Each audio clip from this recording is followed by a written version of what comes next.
since day one. Something's been missing, I know it's time to transition to a new kind of way and let the passion come out. I'm a dreamer, Time slows down when I am singing my heart's true song. Comes when I'm dreaming, I know what it takes. I need my soul to scream out. I'm a dreamer. I need to choose, need to decide. My channel, welcome. Welcome to my channel. I haven't done YouTube in a minute.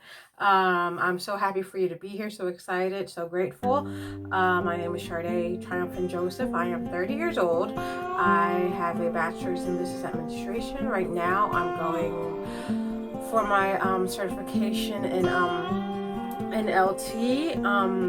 I'm completing a book called Soul Procrastination, How to Stop Creating Distractions and Start Creating Your Purpose. I study immensely in self-development, personal help, personal development, and just trying to just overall be a better person. I'm not like a guru or anything, obviously, but I'm just taking what I have learned, the struggles I've been through, and hope that my stories, my experiences, my tea could help you all in making better decisions in your life.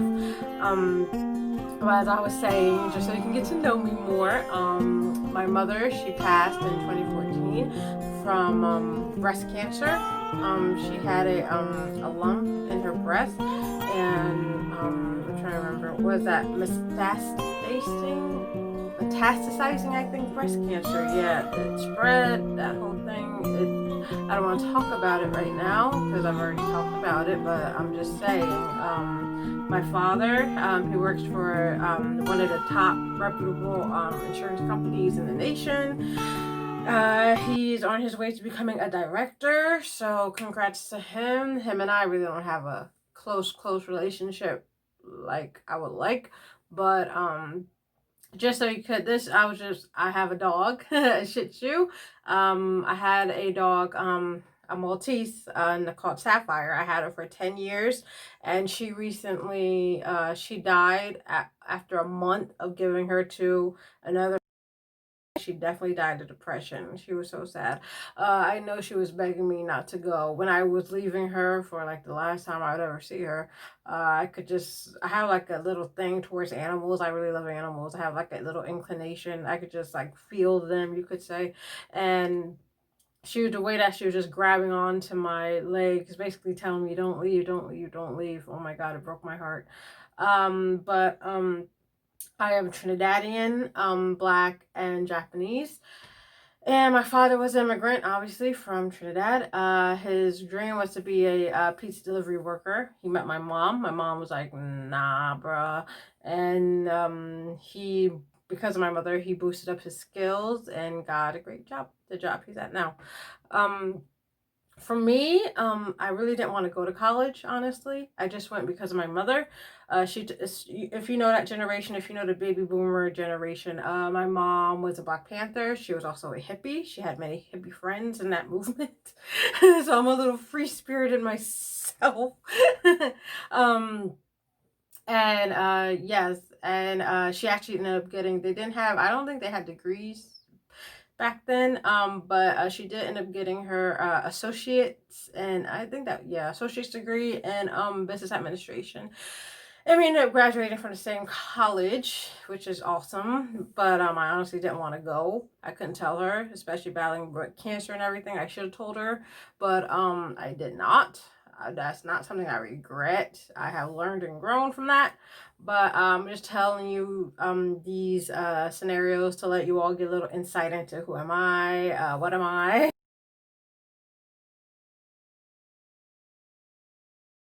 A little insight into my life. And today, actually, I want to talk about on this channel, since everything is all things and everything self-care, self-love, self-care, and being self-aware. I want to talk about sitting with it. A lot of the things I told you just now required a lot of sitting, a whole lot of sitting and reflecting. One of the first things to being self-aware is being able to sit with it. It's not easy. It is very hard, very took a toll. But when you have an inner child wound and everything, it makes it like more difficult. Like you don't want to confront that part of yourself, but it's necessary for growth and success. You won't accomplish what you want to do without healing first that inner child wound. It is so important to do that. Don't get me wrong, I still love my father and I miss my mother so much, but knowing how to sit with it is truly being self-aware and loving yourself. Because if you try to like run away from like your problems, what you want to do, and to be the person you want to be, you have to confront your emotions straight on. I know some people run away from that. I used to be one of those people that run away from that. But when actually, let me tell you all a story. So when in December, that's when my mom passed, but there's actually a family reunion coming up for our family, and a virtual, obviously, on COVID. There's a virtual reunion coming up, and my cousin, Dominique, she wanted me to get, and mind you, my grandmother also, she died of COVID-19 in the nursing home. And so my uncle is actually still planning those arrangements, but I really had to sit with and deal with the fact that I just lost my grandmother. I already lost my mother, and it's like freaking perfect that my grandmother now just freaking died from COVID-19. And she wanted me to get pictures and everything of my grandmother and my mother. And so when I see these pictures again of my mother, it just brings up a whole lot of memories and love and warmth and joy, but also sadness and like a teeny inch of like what could I have done to like heal this. I already know she's gone. Her energy is someplace else, but I know deep down like she's an angel watching over me. I know that when I saw those pictures and I saw her smiling face and everything, I just knew, I just know that everything is all right and she's, thank God, in a better place, hopefully. I know she's not in hell. God, no, couldn't be. And I know she's just energy transferred somewhere else, not on this earth. She's probably on Mars or something. But it is so important like to sit with your emotions and feel what you feel in that moment. I've been always told like not to cry, or like you shouldn't cry over things. My dad kind of like that. Oh, why are you crying? You shouldn't be crying over that. But like over the years I realized that I was holding all this emotion in, and that is not healthy at all. And like the I release more power to be the person I want to be. And the more you give yourself that power over your emotions, the power to release, give yourself the power to release, it is so freeing to do. I struggled with social anxiety a lot, and especially in college. This is an embarrassing story I'm about to tell y'all, but I know it's for the benefit. So I dealt with like a whole lot of social anxiety. I was really shy in high school, right? And when it came to college, I sure wasn't any better. Not to bad enough in high school, I felt like a duh, but like in college, I felt like an extra duh. And and like and so like whenever I go to the bathroom in the college, like I would wait and there would like be like a few people in the bathroom as well. I would wait till everybody wash their hands, look at themselves, and leave, and then I would be the last person out the bathroom. Yep, I used to do that for years. I did that, I think, for 3 out of 4 years I went to college. And I realized one day, I'm like, what am I doing? This is stupid. Like, why am I doing this? Why am I wasting my time in the bathroom waiting till everyone leaves so I can wash my hands, look at myself in the mirror, and leave? Like, how stupid is that? Like, what am I doing? It just like clicked one day, like, why am I having this social anxiety for? Once I brought it down to level and realized like everybody really don't care, right? Like everybody is really on the same playing field here. Like, why am I hiding in the bathroom for no reason? Like, my social anxiety was to the roof.